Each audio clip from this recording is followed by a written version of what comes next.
Flash floods have hit parts of Saudi Arabia. Saudi Arab अब बाढ़ की वजह से continues torrential rainfall. হ্যালো বন্ধুরা, সৌদি আরব আমাদের কাছে অতি সামান্য বৃষ্টিপাতের জন্য পরিচিত।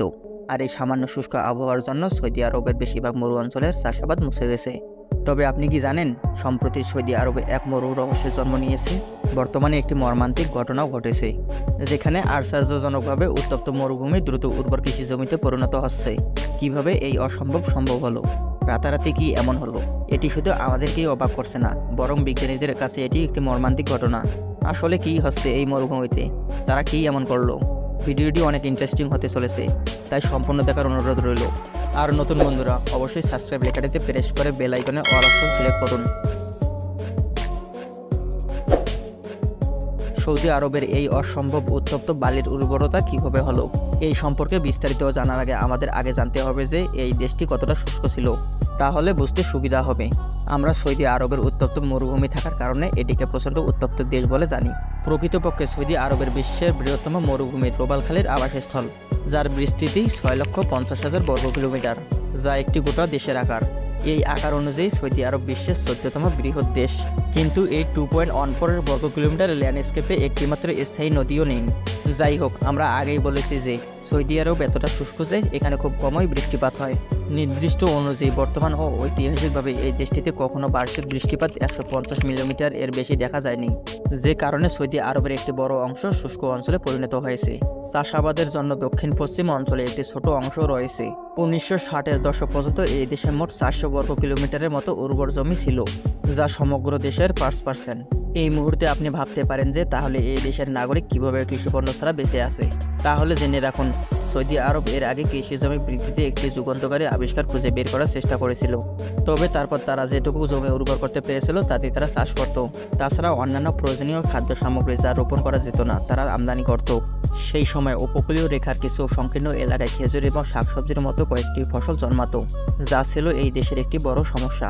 তবে এখানে একটি অলৌকিক তৈল খনি সম্পর্কে কথা বলা দরকার, যা সৌদি আরবের কৃষি জমির একটি চমকপ্রদ গুরুত্বপূর্ণ উপাদান ছিল। যদিও এই দেশে জলের অভাব ছিল, তবে অবশ্যই তেলের খনি আরও বেশি প্রয়োজন ছিল। তাই সৌদি আরব আজ বিশ্বের বৃহত্তম তেল রিজার্ভের একটি দেশে পরিণত হয়েছে। এই জন্য কথাই বলে, ঈশ্বরের প্রত্যেকের মধ্যে এমন কিছু প্রতিভা দেয় যা তাকে বিশেষ করে তোলে। এটি সৌদি আরবের জন্য সত্য প্রমাণিত হয়েছিল যখন 1934 সালের মার্চ মাসে একটি তৈল খনি থেকে প্রচুর পরিমাণে অপরিশোধিত তেল আবিষ্কার হয়েছিল। তখন এই খনির গভীরতা ছিল 1440 মিটার, যার ফলে এই দেশটি বিশ্বের মোট পেট্রোলিয়াম মজুদের প্রায় 17% ধারক হয়ে ওঠে। এই খনিতে প্রায় 75 মিলিয়ন ব্যারেল তেল অনুমান করা হয়েছিল। যাই হোক, সৌদি আরব 75 মিলিয়ন ব্যারেল তেলে প্রচুর ধনী হয় এবং গোটা বিশ্বের দরবারে এক অন্যতম ধনী দেশে পরিণত হয়। এরপর ওই ধন সম্পদকে কাজে লাগিয়ে তারা দ্রুত বর্ধিত কৃষি জমিতে অলৌকিক প্রক্রিয়া শুরু করেন। বর্তমানে তাদের এতটাই অগ্রগতি হয়েছে যে তারা বিশ্বে আধুনিক রাষ্ট্রে পরিণত হয়েছে। আগে তারা বিভিন্ন খাদ্যদ্রব্য আমদানি করত, কিন্তু তারা এখন গম, খেজুর, দুগ্ধজাত পণ্য, ডিম, মাছ, হাঁস, মুরগি, পাখি এবং ফলমূল ও শাকসবজি ইত্যাদিকে অন্যান্য দেশে বিক্রি করে। কিন্তু এমন কৃষি বিপ্লব তারা ঠিক কিভাবে করলো? তাদের কৌশলগত প্রক্রিয়ার সাথে সাথে তাদের ভাগ্য কিছুটা সাহায্য করেছিল মরুভূমিকে উর্বর জমিতে পরিণত করতে। প্রথমত তারা প্রযুক্তিতে ব্যাপক পরিমাণে খরচ করেছিল, কারণ মরুভূমিতে উর্বর কৃষি জমিতে রূপান্তরিত করতে পারে এমন সবকিছু সরবরাহ করার জন্য উন্নত প্রযুক্তি সরঞ্জামের প্রয়োজন ছিল। তাই আধুনিক কৃষি প্রযুক্তি এবং গ্রামীণ অবকাঠামো উন্নয়ন করতে তারা প্রচুর পরিমাণে অর্থ ব্যয় করে। তেল সমৃদ্ধ দেশ হওয়া সত্ত্বেও সৌদি আরব সরকার কখনো পিছিয়ে থাকেননি। তারা দিনের পর দিন দেশের সম্পদ মানের ভূমিকে উর্বর করার লক্ষ্যে চালিয়ে গিয়েছে। বিনিয়োগ উদ্যোগের প্রথম দিকে 1985 সালে নাগাদ তারা দুগ্ধ, মাংস এবং মুরগি এই খাদ্য উৎপাদনের জন্য গভীর মনোনিবেশ করেছিল। এর ফলে তাদের দেশে মাংস, দুধ ও ডিমের চাহিদা পূরণ হয়ে গিয়েছিল। তারা শুধু এগুলি নিজেদের জন্যই নয়, তারা ব্যাপক পরিমাণে রপ্তানিকারকও হয়ে উঠেছিল। এছাড়াও এই সময়কালে দুগ্ধ উৎপাদনে তাদের কাছে একটি বিশাল আউটপুট ছিল, যার বার্ষিক পরিমাণে গাভী প্রতি 1800 গ্যালন ছিল। এছাড়াও তারা মাছের খামার তৈরি করেছিল। এই খামারগুলি স্থল এবং সমুদ্র উভয় স্থানে স্থাপন করে। এই মাছের খামার স্থাপনের ফলে সামুদ্রিক খাবারের চাহিদা প্রচুর পরিমাণে বেড়ে যায়। চিংড়ি মাছও তারা উৎপাদন করতে শুরু করে, ফলে জাপান ও মার্কিন যুক্তরাষ্ট্রের মতো দেশে তারা চিংড়ি সাপ্লাই করত। এছাড়াও সৌদি আরব সরকারের প্রচেষ্টায় তারা গম আমদানিকারক থেকে রপ্তানিকারক হয়ে ওঠে। 1978 সালে নির্মিত গমের সাইলো শীঘ্রই 1984 সালে গমের পর্যাপ্ত হয়ে ওঠে। বর্তমানে সৌদি আরবের কিছু কিছু জেলা থেকে প্রতি একরে প্রায় 3.6 টন গম উৎপাদিত হয়। তাছাড়া এরা বার্লি এবং বাজরার মতো অন্যান্য শস্য উৎপাদন করে। সৌদি আরবের এত উন্নতি কিভাবে হলো? এর পেছনে অবশ্যই সৌদি সরকারের একটি বিশেষ ভূমিকা এবং সরকারের প্রবল ইচ্ছা ছিল।